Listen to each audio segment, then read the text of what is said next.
Assembly से वहां आज भी पहले से अंदेशा लगा जा सकता था कि इस तरह से हमने कल देखा वहां पे रक्स देखने को मिले, लेकिन आज ये जो विजुअल्स आप रिपब्लिक भारत से देख रहे हैं किस तरह से धक्का मुक्की अभी असेंबली के अंदर हो रही है। फिलहाल हाउस को एडजॉर्न किया गया है, 15 मिनट तक की ब्रेक होगी। उसके बाद ऐसे भी ये जानकारी मिल रही सूत्रों के अनुसार कि फिर से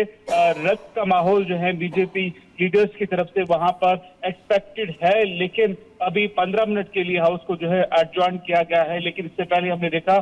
15 मिनट पहले ये भी देखने को वहां फिलहाल किस तरह से धक्का मुक्की वहां पे हुई। लेकिन इसके साथ हम देख सकते हैं कि बीजेपी लीडर सुनील शर्मा ने कल स्पेशल स्टेट्स पर जो वहां पर हमें देखने को मिले रक्स, लेकिन उसके बाद कल जो असेंबली को है कुछ टाइम के लिए रोक दिया गया था, लेकिन फिर से दोबारा जब शुरू किया तो फिर से वहां पे रक्स देखने को मिली। तो कुल मिलाकर कल हमने देखा किस तरह से हाउस को फिर एडजॉर्न किया गया था आज के लिए, लेकिन आज शुरुआत में ही ऐसे रक्स फिर से देखने को मिले। अब देखना ये होगा कि 15 मिनट की ब्रेक के बाद क्या कुछ देखने को मिलता है। जी बिल्कुल, तो जमकर यहाँ पर हंगामा हुआ है विवेक, और बिल्कुल जो साफ तौर पर है। और अब्दुल्ला सरकार से कई सवाल पूछे जा रहे हैं। ठीक है, सदन के बाहर और सदन के भीतर दोनों ही हंगामों की तस्वीर आ रही है। हालात बिगड़ते जा रहे हैं, बनते जा रहे हैं। रावत, हम आपसे जानना चाह रहे हैं, बाहर से जो आवाजें आ रही है, भीतर की आवाज ठीक है 15 मिनट के लिए तो ये शांति यहाँ पर दिखेगी, लेकिन बाहर जो आवाज आ रही है, कश्मीर की सड़कों से जो आवाज आ रही है, लोग जो पूछ रहे हैं, उनका क्या कहना है?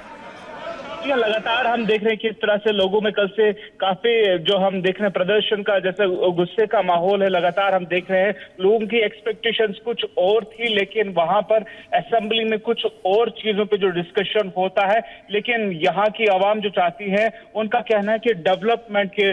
लिए उन्होंने वोट कास्ट किया है, ना कि इन चीजों के लिए हमें शोर शराबा जो असेंबली के अंदर देखने को मिले। हालांकि अभी भी अगर हम बात करें 15 मिनट की ब्रेक दी गई है, एडजॉर्न किया गया है हाउस को, लेकिन उसके साथ साथ हम अभी भी देख सकते हैं विजुअल्स में किस तरह से बीजेपी के जो लीडर्स है वो अभी भी मौजूद है वहां पर। हालांकि अभी भी वहां पर ब्रेक के बावजूद भी प्रदर्शन का माहौल जो है वो असेंबली के अंदर बना हुआ। बिल्कुल, आप हमारे साथ बने रहिए। लेकिन जो जानकारियां हम आपको दे रहे हैं कि श्रीनगर में जम्मू कश्मीर विधानसभा में की जो तस्वीरें आप देख पा रहे हैं, इंजीनियर राशिद के भाई और विधायक खुर्शीद अहमद शेख और इनके तरफ अनुच्छेद 370 पर बैनर दिखाने को लेकर यह हंगामा हुआ है। और विपक्ष के जो नेता हैं सुनील शर्मा, इस पर उन्होंने आपत्ति दर्ज कराई और सदन की कार्यवाही, जैसा कि आप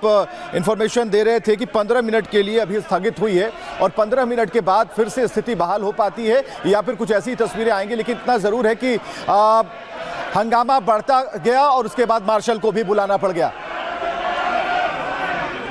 तो ये हंगामे की तस्वीर आप देख पा रहे हैं, जोरदार आवाज और आर्टिकल 370 उसको लेकर जो घमासान मचा है उसकी तस्वीरें आप देख पा रहे हैं। और रावत लगातार हमारे साथ बने हुए हैं, उनसे कई सवाल हमने जानने की कोशिश की, भीतर की आवाज और बाहर की आवाज।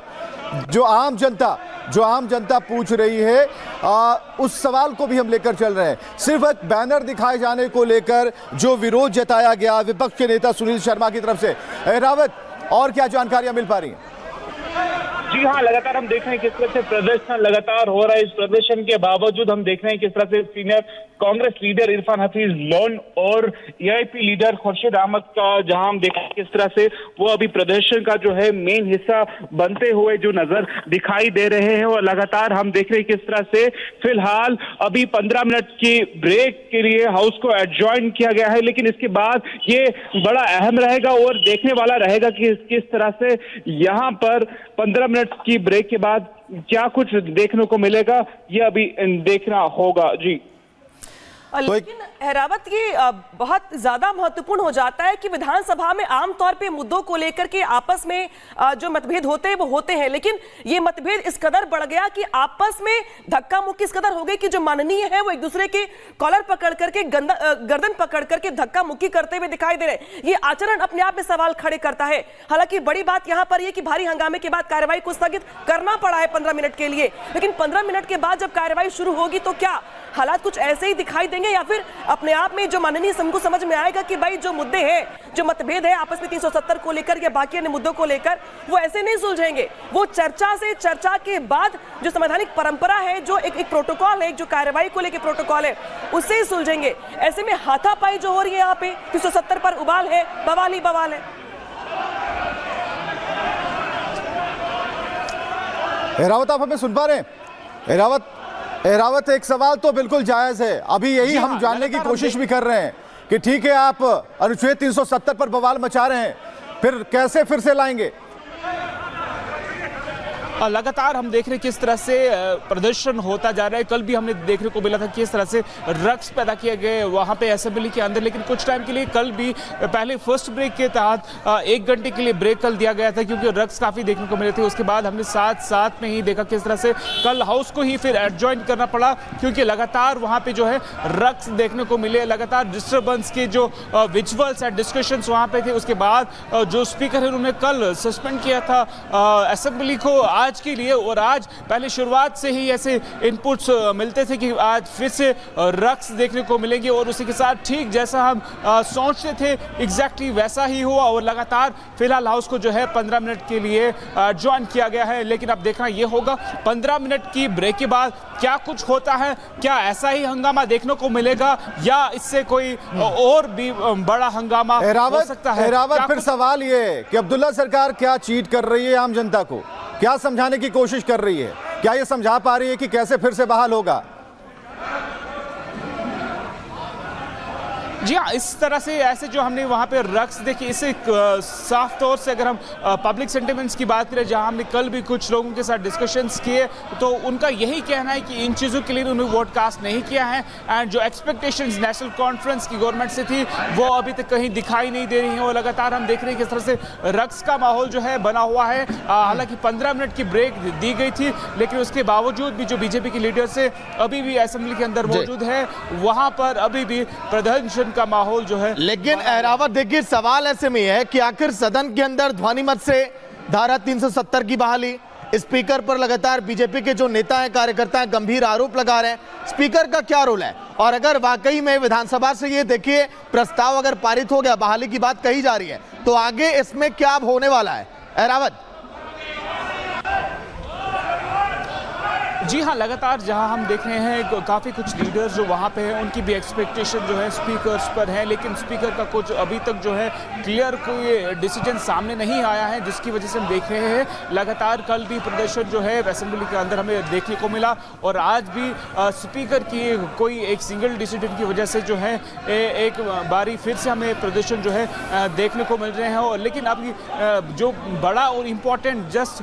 10 मिनट के बाद जो है हाउस को फिर से रिज्यूम किया जाएगा। हालांकि बट एक्सपेक्टेड ऐसा लग रहा है कि जो लोगों की डिमांड्स है वो नेशनल कॉन्फ्रेंस गवर्नमेंट जो है मैच नहीं कर पा रही है। लगातार हम देख रहे हैं किस तरह से बीजेपी के जो लीडर्स है वो लगातार उनके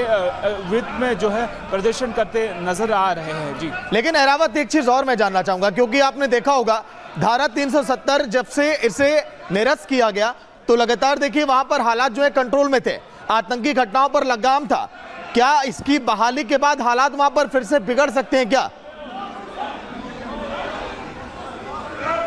और जो बैनर एहरावत जो हाथों में लेकर लहराए जा रहे हैं उसी बैनर को लेकर पूरा विवाद खड़ा हो गया है, क्योंकि जिस बैनर को लेकर के यहाँ पर जो विधायक थे, देखिए जरा देख लीजिए किस तरीके से वहां पे वी डिमांड रिस्टोरेशन करके जो एक बैनर है जो लहराया जा रहा है विधायकों की ओर से, अब वो यहाँ पर दिखाई दे रहा है। और हाथापाई विधानसभा में, मतलब विधानसभा में हाथापाई करके माननीय क्या संदेश देना चाहते हैं दुनिया भर को? जम्मू कश्मीर विधानसभा चुनाव जब हुआ 10 सालों के बाद वहां के लोगों को वोट करने का मौका मिला, ये अधिकार मिला कि वो अपने नेताओं को चुन सके, विधायकों को चुन सके, और वो विधायक चुनकर जाते हैं विधानसभा में तो हाथापाई करते हैं। एहरावत,